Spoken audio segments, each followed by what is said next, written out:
In addition to providing that critical information like the number of cases, the number of hospitalizations, and the number of deaths, Ohio Governor Mike DeWine also provided an update on a groundbreaking development that could help thousands fighting on those front lines against COVID-19. I want to make a public appeal to the FDA. Please, please give us the approval to use these. In the midst of a global pandemic, Ohio Governor Mike DeWine pleads for federal approval for a device that has the potential to sterilize thousands of PPE masks every day. We have nurses, we have doctors, we have people working in nursing homes who need the mask.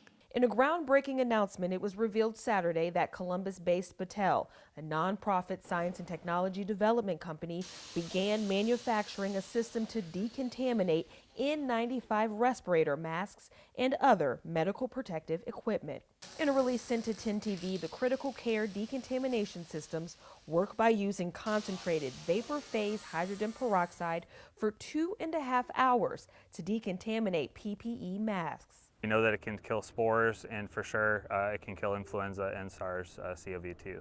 Battelle currently has a system in place in West Jefferson and another on the way to New York. It's now a waiting game for FDA approval. Really is truly a matter of life and death.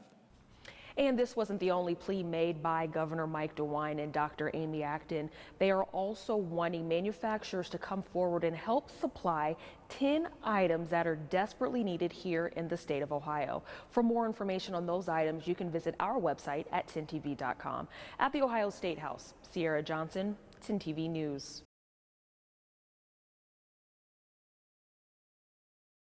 Brittany, both Dr. Amy Acton and Governor Mike DeWine are emphasizing this is merely an extension of what they're hoping millions of Ohioans have already been doing, limiting those interactions in an attempt to slow this virus. Now, during today's presser, the governor broke down the 3 key reasons that folks are permitted to leave their homes. The first part, Ohioans are allowed to leave home for what is considered, quote, essential activities. This includes getting food and going to the pharmacy. It also includes outdoor activities like going for walks or playing outside. You are also allowed to leave to care for others, like checking in on relatives and bringing others food.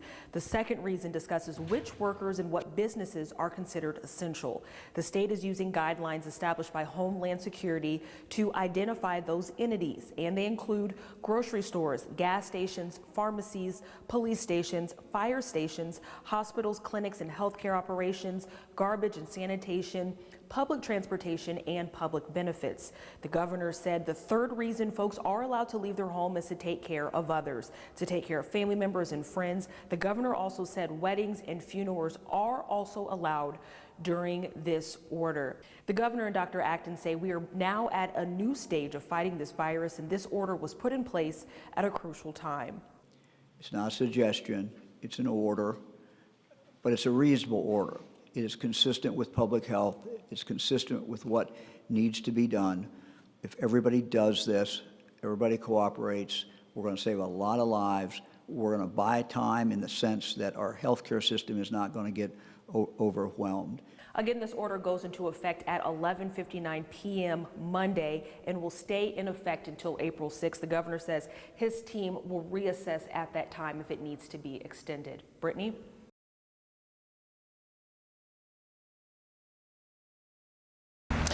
Good evening, Brittany. This is where Columbus police say that 9-year-old girl was found by Whitehall police. She was the subject of that Amber Alert that was issued earlier after she was inside of an SUV that was stolen from in front of a home.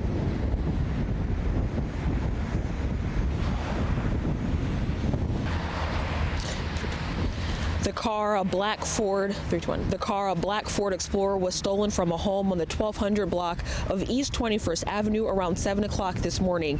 Police say the girl did not live at the home where the car was taken and are unsure of who stole it. But tonight, that little girl has been located about 12 miles away from where she went missing.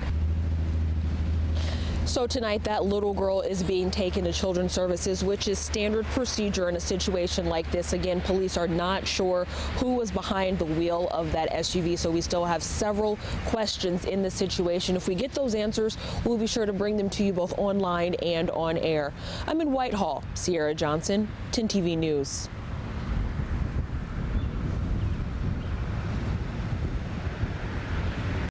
As folks across the nation adjust to their new normals, they're also opening their hearts, finding creative ways to help their neighbors who in many cases are often small business owners.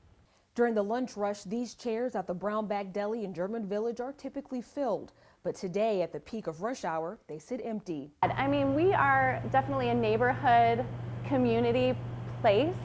We know our customers, many of them are in many times a week.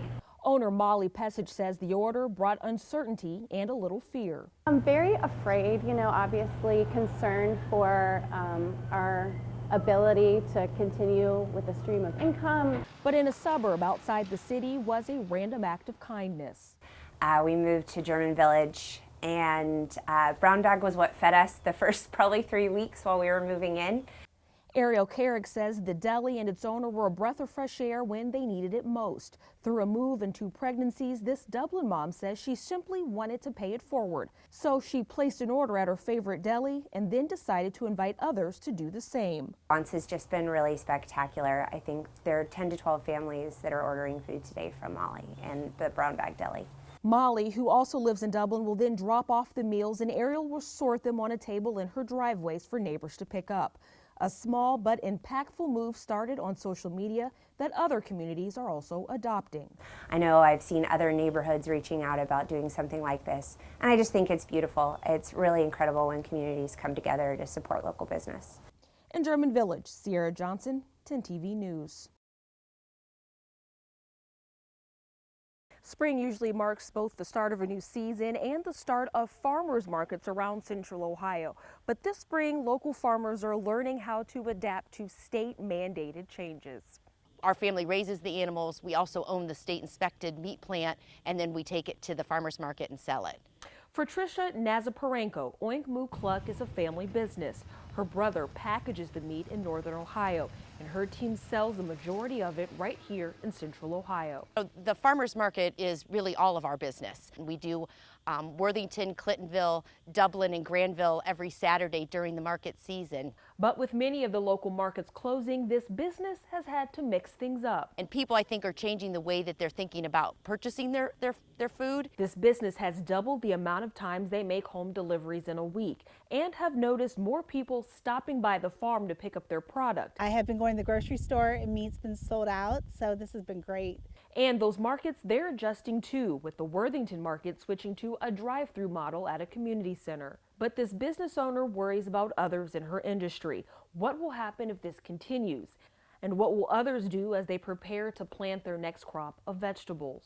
Our product can stay in the freezers and we can keep using it. We're the fruit and vegetable people, that's not always the case. She says she hopes everyone is able to weather this storm and welcome the brighter days ahead. In Sunbury, Cierra Johnson, 10 TV News. Senior year of high school is often full of excitement and apprehension, the end of one chapter and the beginning of another. But for Cassidy Chaddock and other members of the class of 2020, this year was truly one of a kind. Nervous, but I'm trying to be hopeful and trying to stay positive about our whole situations. COVID-19 cut Cassidy's senior year short. Traditions like prom, banquets, even graduation are still up in the air. And she says it's hard to ignore the fact that it feels like her class is missing out on a milestone. I think we're missing out, on things that we've been working up to for 12 years or so. And it's just kind of sad that you're not going to get that. But school counselors at Newark High School wanted to ensure those students and their parents had a special moment. Just put out the word to the seniors and parents that we would be spotlighting seniors on Facebook. And so posting a picture of a senior and including the different activities. One by one, staff members began posting the spotlight features, a chance for each student to be recognized, years of involvement acknowledged, and a chance for community members to congratulate their graduating seniors.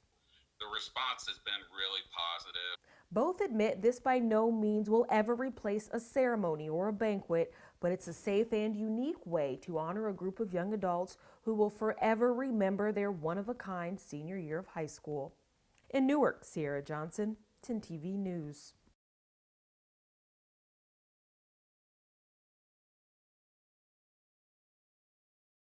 You know, real estate has always been a face-to-face type business, and we love it that way. Past president of the Columbus Realtors, Sarah Walsh, says the process of buying and selling a home has historically been one of face-to-face interaction. But with COVID-19 changing how just about everything is done, Walsh says those in her industry are also shifting their traditional practices. Buyers are being a little more cautious. Sellers are being very cautious about who they allow to move through their property to view it. They want to make sure that it really is a viable buyer before just having somebody come through their house. Technology has allowed people to see the video tours and see the video shots. Standing here in front of this beautiful newly constructed home. Videos like these, taken by Derek and Danielle Alexander, have allowed prospective buyers to take an up-close and personal look at homes while keeping a safe distance. Most buyers find their house online first, so they look online, find their house, and they contact us, their realtor, to schedule showings to physically go through and look at them. And they've been very responsive and very knowledgeable with our current conditions, so they realize if they can't physically see it, they can do a video or FaceTime. Both Walsh and Alexander agree it is too early to say how much Central Ohio's housing market will be impacted because data is usually 45 days behind, but both agree these practices will continue far beyond COVID-19's departure. I think we're going to weather the storm. Interest rates are still below 4%. The pricing is very affordable. And as you compare renting versus owning, there's still a huge demand in purchasing homes. And when those latest housing figures are available, we will sure to pass them along to you. In Columbus, Cierra Johnson, 10 TV News. Right now, 11 people with the coronavirus have died in Washington state. 70 others have the COVID-19 strain.